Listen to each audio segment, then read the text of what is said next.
Neste mês de setembro, o Museu de Arte Contemporânea de Niterói completa 28 anos de existência.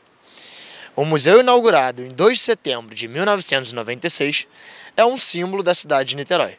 A forma futurista criada por Oscar Niemeyer tornou-se um marco da arquitetura moderna mundial.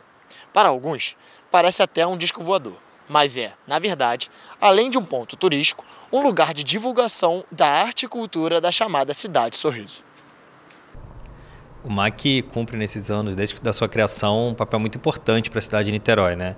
A gente debate arte contemporânea, que é sempre uma questão difícil de você debater, né? Discutir o que é essa arte. As pessoas falam assim, mas eu não entendo bem, eu não conheço bem. Então, um papel também educativo, né? De você explicar, de você ensinar o que é arte contemporânea. E a gente desenvolve trabalho junto às escolas municipais, escolas estaduais, também escolas do município e visitantes ao longo desse período. Então, a gente tem um setor educativo que atua desde o início também para atuar nessa área educativa do museu. Oscar Niemeyer projetou a estrutura futurista do MAC às margens da Baía de Guanabara, no Mirante da Boa Viagem. O museu possui um formato de um disco sustentado por uma base cilíndrica, dando a impressão de que o MAC paira sobre o chão. Com suas linhas curvas e a vista panorâmica do Rio de Janeiro ao fundo, o museu não abriga somente uma valiosa coleção de obras de arte, mas se tornou o símbolo de Niterói. O MAC ele é um símbolo arquitetônico por si só, né? Então, criado por Oscar Niemeyer, é uma joia de arquitetura, né, que Niemeyer fez aqui pra gente. Ele está num mirante da cidade, então ele também é um ponto turístico, ele é um ponto de trazer o turista para a cidade de Niterói. E a gente sempre brinca que quando a pessoa cruza a porta do museu, a gente tem que mostrar para ela que isso aqui não é somente um ponto turístico. Ele é um museu de arte contemporânea. Ele é o único museu de arte contemporânea público do estado do Rio de Janeiro, se você pensar, né? Então a gente tem uma função grande aqui no nosso estado, que é difundir a arte, especialmente a arte contemporânea brasileira. O nosso acervo ele é todo de artistas contemporâneos brasileiros e as nossas exposições não. Aí são de artistas contemporâneos brasileiros e também artistas internacionais. E o MAC tem, portanto, uma função turística, social, também cultural e artística para a cidade e para os turistas que vêm aqui. Incentivar o público a visitar museus ainda parece um desafio. Uma pesquisa do Instituto Oi Futuro apontou que 82% dos frequentadores de museus brasileiros integram as classes A e B. A maioria das pessoas que disseram que não frequentam museus pertencem à classe C, cerca de 53%. E 52% dos entrevistados consideram que museus são locais monótonos. Então, assim, boa parte da população, primeiro, não tem, aqui no Brasil, nossa realidade, não tem esse costume, porque também, estruturalmente, a sociedade brasileira foi construída em cima dessa exclusão dessas classes menos favorecidas. Então, essas próprias pessoas não se sentem no direito de acessar essas obras, esses espaços.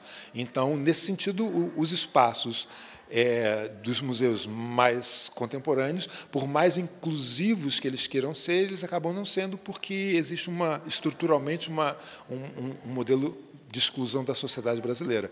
Neste mês, o MAC recebe a exposição Luzes da Coreia, que se tornou um marco na história do museu, com mais de 100 mil visitantes. Esse é o maior público que já visitou uma exposição no MAC desde a sua inauguração, como nos contou a curadora Ana Cláudia Guimarães. Eu tive uma experiência enriquecedora ao fazer essa exposição sobre as lanternas da Coreia aqui no Museu de Arte Contemporânea de Niterói. A Coreia foi um país que passou por uma guerra terrível, sofreu uma tentativa de apagamento de sua cultura, foi dividida territorialmente em 2 partes e, apesar disso, resistiu e está mostrando toda a sua força ao mundo pela cultura, pela educação, pela arte.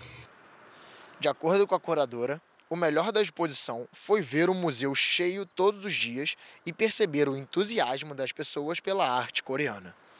Ela também destaca que essa foi a exposição com o maior público da história do MAC, contando com mais de 100 mil visitantes.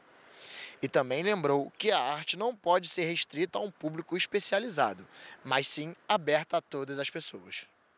No Brasil, a gente sabe que o museu no Brasil, assim como no mundo, foi criado para as elites, né? Então também repensar o papel do museu e como que essas exposições dialogam com isso. Então nesse 28º aniversário, a gente vai estar inaugurando a primeira exposição individual de um artista paulista chamado Quebradinha, com curadoria do Emicida. Então um artista negro que tem uma pegada sobre suas comunidades, sobre suas quebradas, né? Que ele retrata muito bem no seu trabalho. Então a gente vai estar nesse ano mais uma vez discutindo essas temáticas. Então é o artista e a obra discutindo um pouco daquilo que a gente pretende dialogar com o mundo.